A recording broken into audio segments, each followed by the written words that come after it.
Alléluia, Alléluia, Alléluia. Alléluia, Alléluia, Alléluia.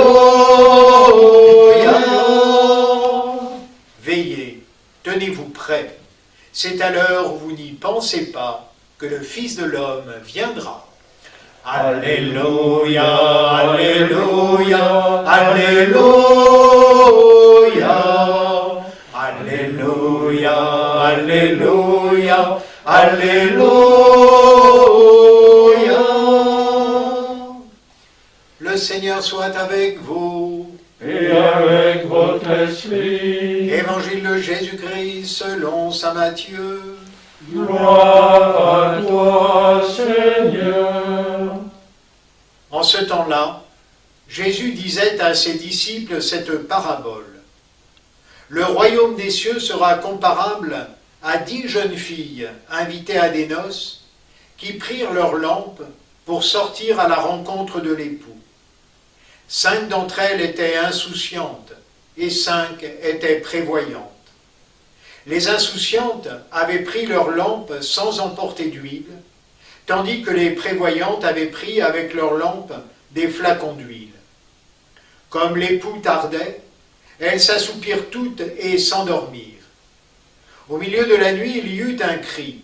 « Voici l'époux, sortez à sa rencontre. » Alors, toutes ces jeunes filles se réveillèrent et se mirent à préparer leurs lampes.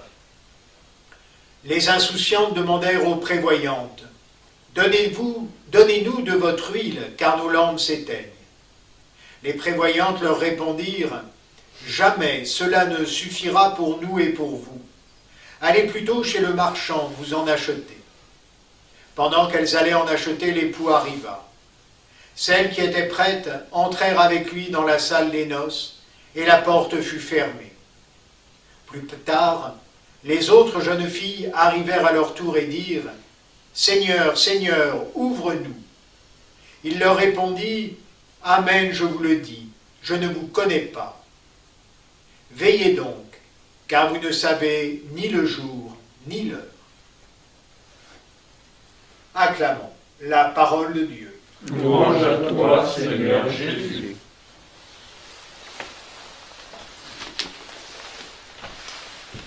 Frères et sœurs, vous le savez, le Conseil d'État nous a rendu son arrêt hier au soir, nous disant que malheureusement, dans les conditions actuelles, il n'était pas bon de reprendre les célébrations publiques de la messe. Alors nous pouvons penser ce que nous voulons, mais c'est un fait, et nous devons nous y soumettre. Mais nous y soumettre, cela ne veut pas dire ne plus rien faire. Certes, nous ne pouvons pas aller à la messe, certes, nous ne pouvons pas bénéficier de ce qui est la source et le sommet de toute vie chrétienne, l'Eucharistie. Mais rien ne nous empêche d'être unis par la prière.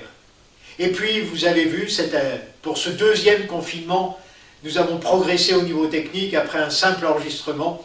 Vous aurez droit à une vidéo pour ces homélies dominicales, je l'espère, pour le moins longtemps possible, mais nous le savons, cela ira au moins jusqu'au début décembre. C'est-à-dire jusqu'au début du temps de l'Avent, où nous nous préparerons à fêter l'incarnation du Seigneur, le jour de Noël. D'ici là, la liturgie, les textes de la liturgie nous amènent à penser à quelque chose auquel habituellement nous ne voulons pas penser.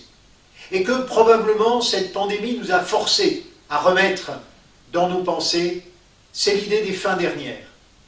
Et nous allons avoir une série d'évangiles qui nous parlent de la venue du royaume. Car c'est finalement, logiquement, à cela que nous aspirons. Et c'est à cela que nous devons nous préparer.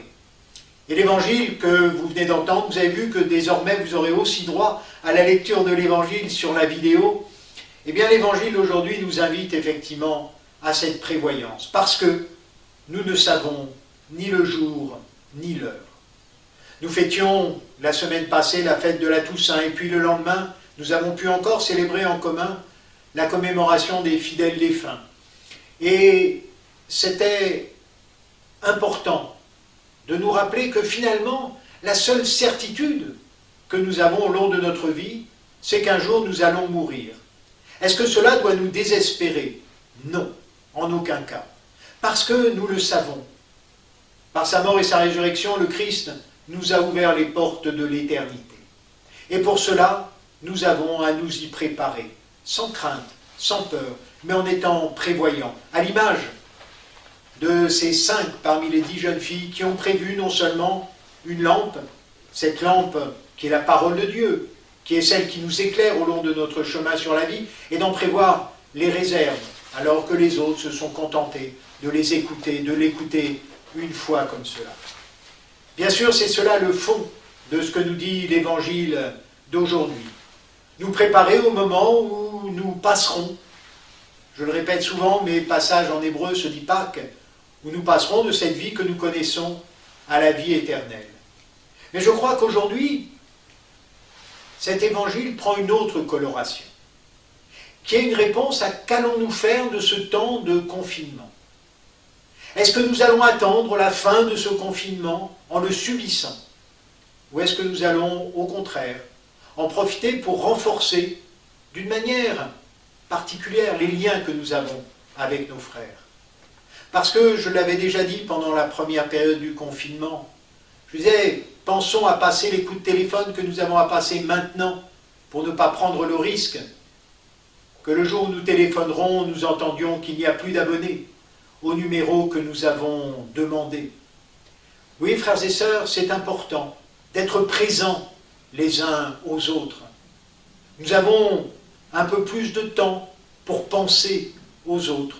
Regardez peut-être dans nos répertoires téléphoniques ceux que nous n'avons pas appelés depuis longtemps, ceux dont nous n'avons pas de nouvelles, ceux qui sont peut-être en train de connaître une période particulièrement difficile. Car dans les rencontres que je peux faire, lorsque, en remplissant bien ma feuille, bien entendu, je vais faire quelques courses ou je vais me promener, je sens bien que ce deuxième confinement est beaucoup plus difficile à vivre que le premier.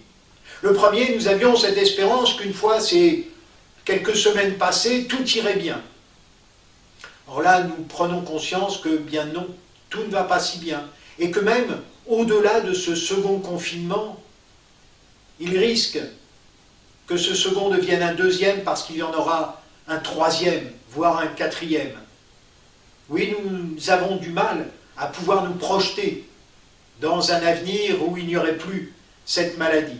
Il va nous falloir apprendre à vivre avec. Et à vivre avec, cela veut dire être attentif à nos frères.